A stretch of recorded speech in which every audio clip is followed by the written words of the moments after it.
Bonjour, c'est Ursule encore. On est le 13 décembre 2019. Alors je viens sonner la trompette une seconde fois aujourd'hui et je viens vraiment nous encourager à des personnes qui prient sans cesse et des personnes qui sont à leur poste vraiment en train de veiller parce que Jésus-Christ vient chercher non ceux-là qui s'appellent chrétiens, mais il vient chercher ceux-là qui ont une relation d'intimité avec lui.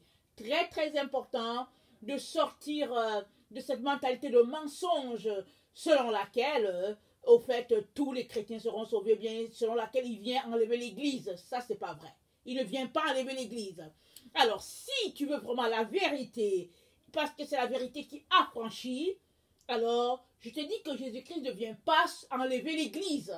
Jésus-Christ vient enlever ceux en qui il se retrouve.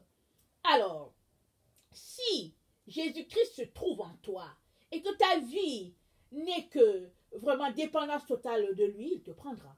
Si, par contre, si tu fais tout ce que, des ABC, tout ce qui est appelé à faire, que, bon, dans les églises, tu fais ceci, tu fais cela et tout ça, et que ta vie n'est pas une vie consacrée à Jésus et que tu ne mènes pas une vie de repentance devant le Seigneur, alors ne te leurre pas. Ne sois pas surpris du fait qu'il te laisse pour que tu te sanctifies davantage. Alors, vraiment que le Seigneur nous donne de nous remettre en question et de laisser Dieu être Dieu dans nos vies. Amen. Alors, je viens continuer la seconde vidéo sur le thème « Les bases d'une vie remplie de l'Esprit ».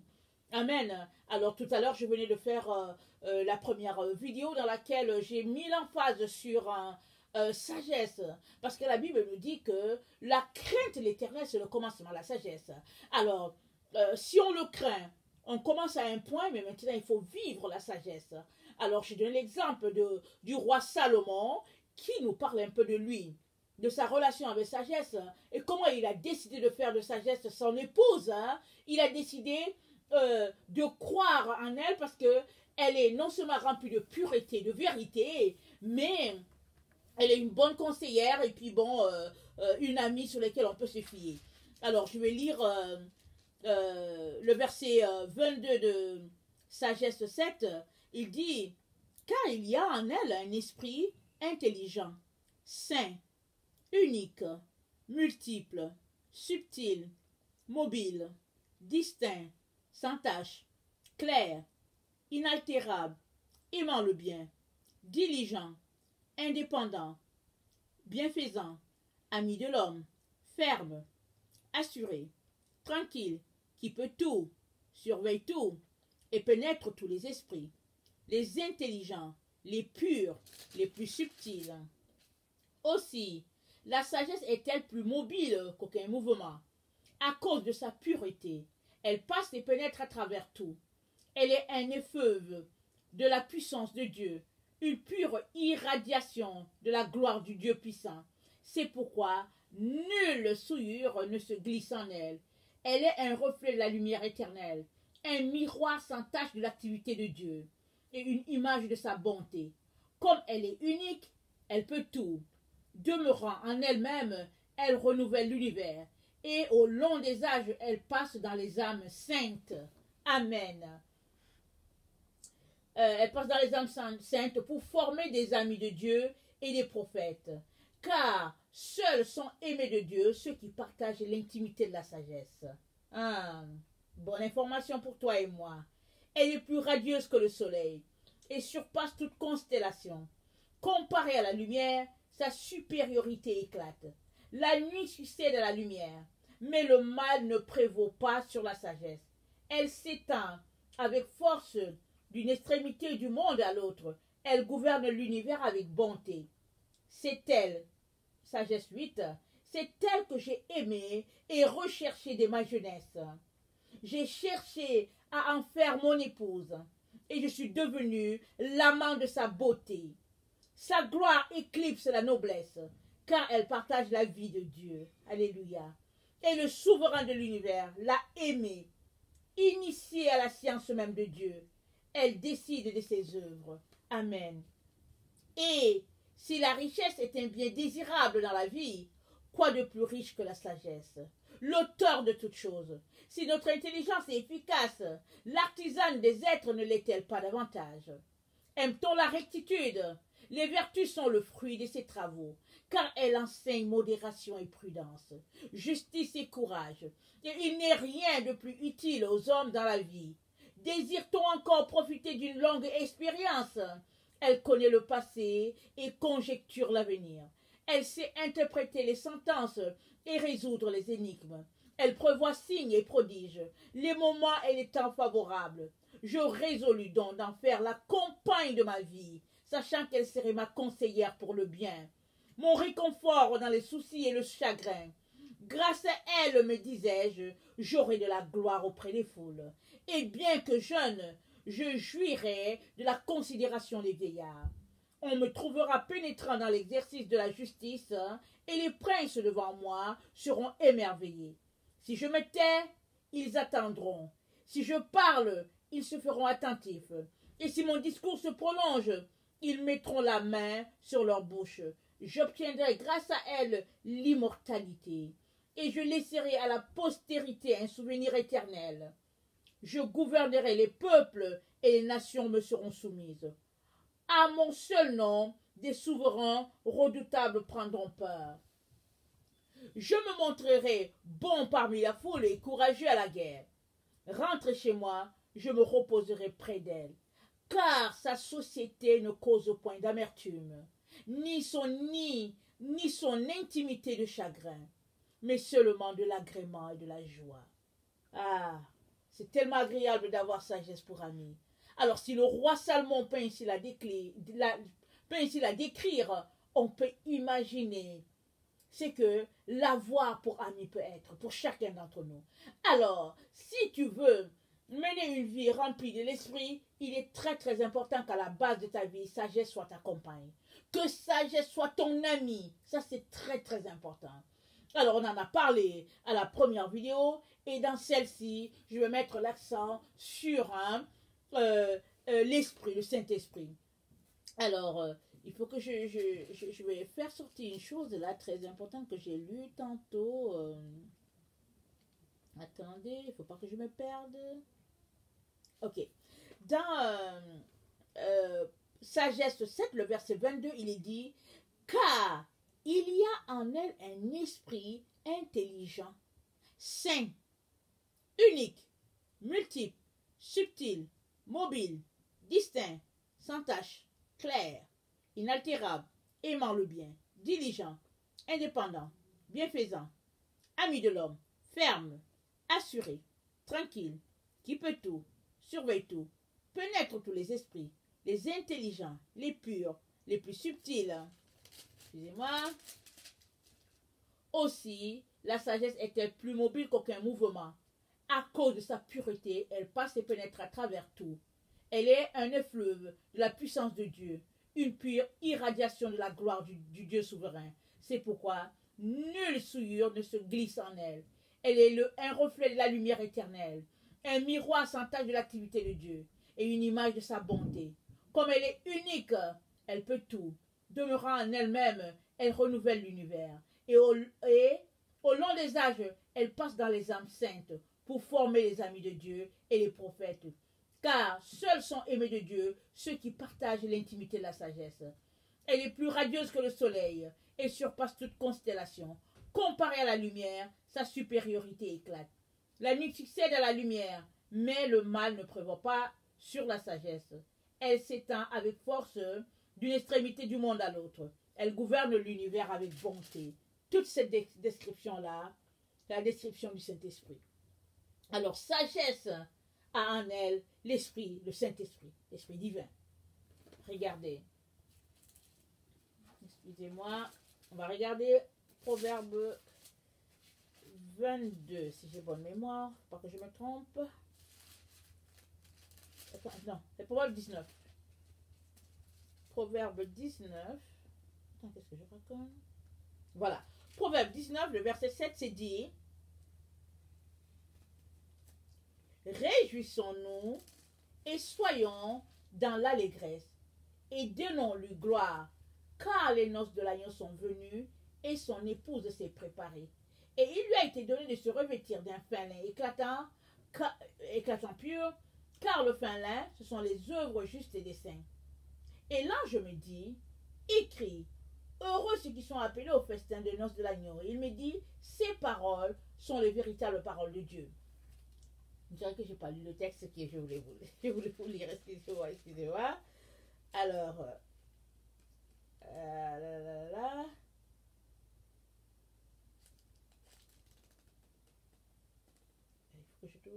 voilà. C'est, excusez-moi, Apocalypse 22, le verset 17. Et l'esprit et l'épouse disent, viens. Que celui qui entend dise, viens. Et l'esprit et l'épouse.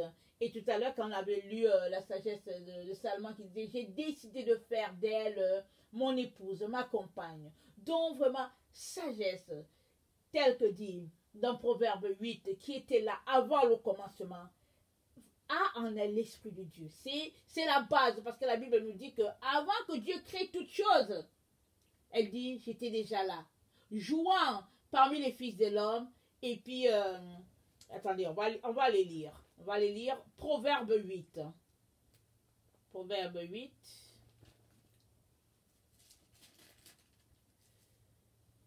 Le verset 22. L'Éternel m'a créé la première de ses œuvres. Avant ses œuvres les plus anciennes, j'ai été établi depuis l'éternité. Dès le commencement, avant l'origine de la terre, je fus enfanté quand il n'y avait point d'abîme, point de source chargée d'eau. Avant que les montagnes soient affermies, avant que les collines existent, je fus enfanté. Il n'avait encore fait ni la terre, ni les campagnes, ni le premier atome de la poussière du monde. Lorsqu'il disposa les cieux, j'étais là. Lorsqu'il traça un cercle à la surface de l'abîme, lorsqu'il fixa des nuages en haut, et que les sources de l'abîme jaillirent avec force, lorsqu'il donna une limite à la mer, pour que les eaux n'en franchissent pas les bords, lorsqu'il posa les fondements de la terre, j'étais à l'œuvre auprès de lui. C'est sagesse qui parle. Je faisais tous les jours ses délices, jouant sans cesse en sa présence, jouant sur le globe de la terre, et trouvant mon bonheur parmi les fils de l'homme. Et maintenant, mes fils, écoutez-moi. Et heureux ceux qui observent mes voies. Écoutez l'instruction. Pour devenir sage, ne la rejetez pas. Heureux l'homme qui m'écoute, qui veille chaque jour à mes portes, et qui en garde les poteaux. Car celui qui me trouve va trouver la vie, et il obtient une faveur de l'Éternel. Un peu comme on vient de le lire dans Sagesse. Mais celui qui pêche contre moi nuit à son âme. Tous ceux qui me haïssent aiment la mort. Sagesse et esprit marchent ensemble. Ils sont ensemble. Les deux pères sont ensemble. Alors, si tu es quelqu'un qui veut marcher selon l'Esprit de Dieu, qui veut baigner dans une vie de l'Esprit, il est très très important que tu aies sagesse en toi. Que tu prennes sagesse pour ami. Et sagesse va t'aider à remplir ta lampe. Tu ne peux pas rechercher l'Esprit de Dieu et bafouer sagesse. Tu ne peux pas jeter ça. Les deux vont ensemble. Alors, Apocalypse 22 nous dit, le verset 17, et l'Esprit et l'épouse disent, viens. Et que celui qui entend dise, viens. Et que celui qui a soif vienne. Que celui qui veut prenne de l'eau de la vie gratuitement. Et rappelons-nous, dans Jean 7, Jésus a dit, si j'ai bonne mémoire, Jean 7, verset 37. On va aller rapidement pour le lire. Jean 7, verset 37, Jésus a dit, le dernier jour, le grand jour de la fête, Jésus, se tenant debout, s'écria, si quelqu'un a soif, qu'il vienne à moi et qu'il boive. Celui qui croit en moi, des fleuves d'eau vive couleront de son sein, comme dit l'Écriture. Il dit cela de l'Esprit que devait recevoir ceux qui croiraient en lui, car l'Esprit n'était pas encore, parce que Jésus n'avait pas encore été glorifié. On retourne, Apocalypse 22, verset 17. Et l'Esprit et l'épouse disent, viens, et que celui qui entend dise, viens, et que celui qui a soif vienne, que celui qui veut prenne de l'eau de la vie gratuitement. je le déclare à quiconque entend les paroles de la prophétie de ce livre. Si quelqu'un y ajoute quelque chose, Dieu le frappera des fléaux décrits dans ce livre. Alors, sagesse, esprit de Dieu vont de pair. Et tu as besoin d'ouvrir ta bouche pour dire j'ai soif. Parce que Dieu dit que la personne qui a soif, qu'elle vienne boire. Qu'est-ce qu'elle boira? L'eau, la parole de Dieu, la parole limpide, l'eau qui coule du trône. L'eau, la pure eau, qui n'est pas souillée, qui n'est pas vraiment, qui ne tarit pas, qui n'est pas stagnante. Alors c'est cette eau-là. Apocalypse 22, verset 1. Et il me montra un fleuve d'eau de la vie, limpide comme du cristal, qui sortait du trône de Dieu et de l'agneau. Au milieu de la place de la ville, et sur les deux bords du fleuve, il y avait un arbre de vie, produisant 12 fois les fruits, rendant son fruit chaque mois, et donnant les feuilles,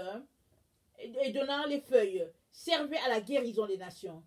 Donc voilà, il y avait, et il me montra un fleuve d'eau de vie, limpide comme du cristal, qui sortait du trône de Dieu et de l'agneau. Alors Dieu te dit de venir boire, te demande de boire cette eau limpide là, comme du cristal, la pure parole qui sort du trône divin.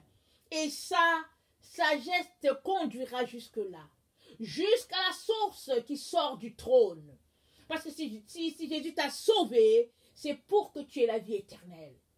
Et la parole de Dieu nous dit que ce livre, la loi là, on l'étudie sur la terre, mais on l'étudiera aussi dans la présence de Dieu.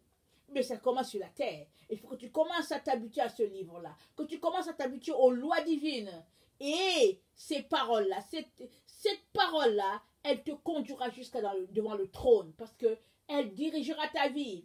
Elle éloignera de toi les pièges de l'ennemi sur cette terre. Elle te donnera de mener une vie loin de la méchanceté et puis de l'obscurité, parce qu'elle te donnera la lumière divine, elle te donnera la sagesse divine, et tu rentreras à la maison du Père. Et ça, c'est très très important. Donc, mener une vie remplie de l'Esprit de Dieu requiert que on puisse mettre en pratique la parole. Il y a des bases, il y a des choses qu'on doit faire, il y a d'autres qu'on doit laisser aller parce que c'est de la chair. Il est donc important qu'on puisse vraiment décider et puis travailler à notre salut avec crainte et tremblement. Alors, dans la vidéo, on avait parlé de rechercher sagesse et puis d'en faire notre ami. Dans celle-là, je vais m'arrêter un peu plus sur notre comportement à nous. Alors, il est important, si tu veux baigner dans cette vie-là de l'esprit, il est important que tu sois déjà quelqu'un qui accepte Jésus dans ta vie. Donc, il faut partir à la base, c'est-à-dire accepter Jésus, ouvrir ta bouche et inviter Jésus-Christ à venir dans ta vie. Ça, c'est très important. Et pour cela, tu as besoin de te repentir. Repentir, c'est quoi? C'est renoncer à tout ce que tu fais que Dieu n'aime pas. Alors, c'est de te détourner de cette vie-là que Dieu n'aime pas et d'embrasser la vie que Jésus-Christ t'offre. Alors, j'aimerais ça qu'on lise Acte 2, le verset 37 à 43. Acte 2, 37 à 43. Alors, c'est la foule qui avait accouru quand le Saint-Esprit est descendu, et ils ont demandé à Pierre, mais que ferons-nous? Que ferons-nous? Alors, Acte 2, le verset 37, c'est dit, après avoir entendu ce discours, ils eurent le cœur vivement touché, et ils dirent à Pierre et aux autres apôtres, hommes frères, que ferons-nous? Pierre leur dit, repentez-vous, et que chacun de vous soit baptisé au nom de Jésus-Christ pour le pardon de vos péchés, et vous recevrez le don du Saint-Esprit. Car la promesse est pour vous, pour vos enfants, et pour tous ceux qui sont au loin, en aussi grand nombre que le Seigneur notre Dieu les appellera. Alors, voilà, il a dit, repentez-vous et que chacun de vous soit baptisé. Alors ça, c'est la base. On doit se repentir. Et une fois qu'on a pratiqué, on a renoncé à notre vie, à tout ce que Dieu n'aime pas, à cette vie-là qu'on menait, parce qu'on était ignorant des choses de Dieu, maintenant, on vient s'engager devant tout le monde pour dire, écoutez, j'ai décidé de suivre Jésus-Christ, alors c'est pourquoi je vais me faire baptiser. Alors, entrer dans l'eau, c'est enterrer son ancienne vie, et puis quand on sort ressuscité avec Christ. C'est ça le symbole. Alors ça, c'est un élément, en tout cas, quand on veut mener une vie de l'esprit, donc on donne sa vie à Jésus, on mène une vie de repentance, et puis on va se faire baptiser, et puis, et on demande à l'Esprit de Dieu de venir habiter en nous. Regardons Luc 11, le verset 9 à 13. Luc 11, le verset 9 à 13. Alors, voilà ce qui est écrit. Et moi je vous dis, c'est Jésus qui parle, demandez et l'on vous donnera, cherchez et vous trouverez, frappez et l'on vous ouvrira. Car quiconque demande reçoit, celui qui cherche trouve, et on ouvre à celui qui frappe. Quel est parmi vous le père qui donnera une pierre à son fils s'il lui demande du pain? Ou s'il demande un poisson, lui donnerait-il un serpent au lieu d'un poisson? Ou s'il demande un œuf, lui donnerait-il un scorpion? Si donc, méchant comme vous l'êtes, vous savez donner de bonnes choses à vos enfants, à combien plus forte raison le Père Céleste donnera-t-il le Saint-Esprit à ceux qui le lui demandent? Alors ça, c'est le passage que moi j'ai utilisé quand le Seigneur m'a touché de son esprit. Je pense en 1991 ou bien 1992. C'est ce passage-là que j'ai utilisé dans mes moments de prière pendant longtemps. Peut-être pendant 2 mois ou 3 mois, j'utilisais toujours ce passage. Je lisais le passage et quand je finissais de le lire, je venais demander au Seigneur. Et après un certain temps, j'ai reçu la conviction que Dieu me l'avait accordé parce que, écoutez, j'étais quand même jeune et puis il y a beaucoup de choses que je ne comprenais pas. Mais aujourd'hui, je sais que la Bible dit, un passage qui dit, si vous demandez, croyez que vous l'avez reçu et vous allez le voir s'accomplir. Mais en ce temps, j'ai demandé, à un moment donné, j'ai juste eu la conviction que Dieu me l'avait accordé et j'ai commencé à lui rendre grâce, lui dire merci Seigneur de m'avoir accordé le Saint-Esprit. Et puis je le faisais constamment, mais je lisais toujours ce passage. Et un jour, le Seigneur m'a juste touché et puis bon, j'ai reçu cette effusion-là. Amen. Alors ça, c'est un passage très très important parce que c'est Jésus lui-même qui a dit, il dit, quel est le Père qui va demander vraiment, qui va donner quelque chose de méchant à son enfant? Parce que si nous les humains, nous ne sommes pas capables de méchanceté, à combien plus forte raison lui, l'Éternel qui est si bon, nous donnera-t-il le Saint-Esprit? Parce que le Saint-Esprit, c'est quelque chose de bon. Alors voilà ce que le Père a dit. Alors tu prends ce passage-là, tu l'amènes devant Dieu, c'est lui qui l'a dit. Et il veille sur sa parole pour l'exécuter. Amen. Alors, l'autre élément, le troisième élément que j'aimerais apporter, c'est avoir soif. Alors, Dieu ne nous force pas. Si tu n'as pas soif, ben, en tout cas, c'est ça, tu ne bois pas, n'est-ce pas? Dans la vie, quand on a soif, on court au robinet. Ou bien, si on est dans un centre commercial et qu'il n'y a pas d'eau et qu'on est sorti sans une bouteille d'eau, bien, on va aller dans ces distributrices-là, on va trouver quelque chose de rafraîchissant, surtout quand il fait chaud, parce qu'on a soif, on veut se désaltérer. Et même certaines personnes qui ont le diabète à certains moments, ils ont tellement besoin de boire un breuvage sucré qu'ils vont tout laisser, ils vont s'arrêter à quelque part parce que c'est important qu'ils prennent quelque chose de sucré. Alors Jésus-Christ nous dit, si tu as soif, viens et bois. Alors, avoir soif est une condition pour que Dieu te désaltère. Si tu n'as pas soif, ben voilà, tu ne vas pas demander. Alors, il est important d'avoir soif. Et comment fait-on pour avoir soif? Alors, il est important d'avoir soif. Je vais d'abord lire le passage. On vient de le lire tantôt. Mais je vais quand même le relire, ok? Alors, Jean 7, le verset 37. Jean 7, le verset 37. Jésus a dit le dernier jour, le grand jour de la fête. Jésus se tenant debout s'écria, si quelqu'un a soif, qu'il vienne à moi et qu'il boive. Celui qui croit en moi, des fleuves d'eau vive couleront de son sein, comme dit l'Écriture. Apocalypse 22.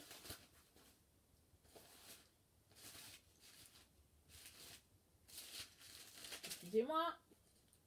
Et l'Esprit, verset 17. Et l'Esprit et l'épouse disent, viens, et que celui qui entend dise, viens. Et que celui qui a soif vienne. Que celui qui veut prenne de l'eau de la vie gratuitement. Que celui qui a soif vienne. Ça, c'est le Père qui dit ça. Que celui qui a soif vienne. Donc, c'est important d'avoir soif. Si tu n'as pas soif, le Père ne va pas te forcer. Mais si tu as soif, tu vas venir et tu vas boire. Alors, comment fait-on pour avoir soif? C'est à toi de créer ta soif.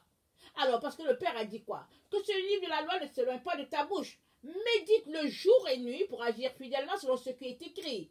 Car c'est alors que tu auras du succès dans tes entreprises, c'est alors que tu réussiras. Ça, c'est dans Josué 1. Mais il faut que tu viennes. Il a dit que ce livre de la loi serait le point de ta bouche.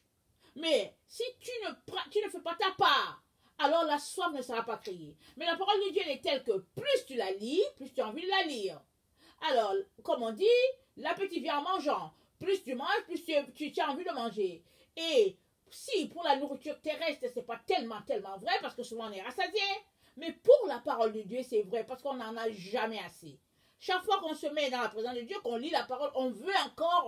En tout cas, moi, c'est ça que j'expérimente. Je veux encore, et souvent, je suis obligée de me lever parce qu'il faut que je fasse mes tâches ménagères. Mais quand on a le temps, on peut rester longtemps là en train de lire la parole de Dieu et tout. Donc, c'est à toi de créer la soif, c'est à toi de venir. Et Dieu va te donner encore d'avoir soif, et il va te désaltérer, il va encore te donner, et ta soif va grandir. C'est pourquoi il y a la différence entre la quantité de l'esprit que les uns reçoivent. Certains vont venir avec leur petit récipient, ils vont recevoir en fonction de leur récipient. D'autres vont venir avec leur grand récipient, et puis ils vont recevoir en fonction de leur récipient. Donc c'est à toi vraiment de pouvoir apporter devant le Seigneur les quantités de récipients que tu aimerais remplir. Amen. Alors, l'autre élément qu'il est important de regarder, le point 4, c'est boire. Alors, ce n'est pas moi qui vais boire pour toi, c'est toi qui bois pour toi-même.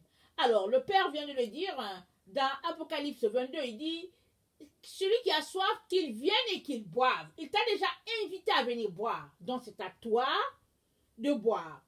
Et quand tu bois, comment tu bois? En lisant la parole de Dieu, en t'intéressant aux choses de Dieu, en t'arrêtant là-dessus. Et attendez, on vient de lire Apocalypse 22. On l'a lu, il s'est dit, et que celui qui a soif vienne, que celui qui veut prenne de l'eau de la vie gratuitement. Donc c'est à toi de boire. Le Père t'a invité, c'est à toi de boire. Et puis Éphésiens 5, le verset 15 à 21, nous donne des éléments. Éphésiens 5, le verset 15 à 21. Éphésiens, ok. Prenez donc garde de vous conduire avec circonspection, non comme des insensés, mais comme des sages. Encore la sagesse. Rachetez le temps, car les jours sont mauvais. Alors, racheter le temps, ça veut dire quoi? Ça veut dire couper dans tout ce qui est futile, dans tout ce qui n'est pas utile. C'est à toi de racheter le temps. Et quand tu vas couper tout ce qui te perd le temps, alors avec ça aussi vient la soif. Parce que si, avec toutes tes activités, tu avais peut-être 1 heure pour Dieu par jour, maintenant que tu vas couper toutes ces activités futiles-là, tu vas te retrouver à avoir 3 heures par jour pour Dieu, et même plus. Et ça va créer encore plus de soif, et puis le Seigneur va étancher ta soif. Alors, ici c'est Paul qui nous dit de racheter le temps. Il est donc important qu'on regarde à quoi nous portons notre intérêt, et il est important de se tourner vers ce qui intéresse le Père. Alors, verset 17, c'est pourquoi ne soyez pas inconsidérés ne soyez pas inconsidérés, mais comprenez quelle est la volonté du Seigneur. Ne vous élivrez pas de vin, c'est la débauche. Soyez au contraire remplis de l'esprit. Entretenez-vous par des psaumes, par des hymnes, par des cantiques spirituels, chantant et célébrant de tout votre cœur les louanges du Seigneur. Rendez continuellement grâce pour toutes choses à Dieu le Père, au nom de notre Seigneur Jésus-Christ, vous soumettant les uns aux autres dans la crainte du Seigneur. Donc, ça c'est des conseils que l'apôtre Paul donne à tous ceux-là qui veulent vraiment marcher sur le Seigneur et puis avoir une vie remplie d'esprit. Il dit, ne vous enivrez pas de vin. Pourquoi? Parce qu'une fois que tu bois le vin, bon, tu es lourd, et puis bon, en tout cas, c'est comme tu somnoles. Et tu es rempli, mais dans le fond, tu es lourd. Et puis, tes sens sont moins actifs. Et il nous encourage à être remplis de l'esprit. Et il nous montre le chemin. Il dit comment faire. Il y a les cantiques, il y a les hymnes, et il dit, il y a les louanges, rendre continuellement grâce, rendre continuellement grâce à Dieu, et c'est une manière de vie, c'est un style de vie, une façon de se comporter. Et ça requiert que tu puisses changer certaines habitudes si tu ne l'as pas encore changé. Et c'est comme ça. Parce que Jacques a dit quoi? Mettez la parole en pratique. Ne vous bornez pas à l'écouter. Alors quand tu lis quelque chose et que tu te rends compte que ce n'est pas pratique dans ta vie, décide de mettre cette parole-là en pratique. C'est comme ça que la vie de Dieu va venir en toi.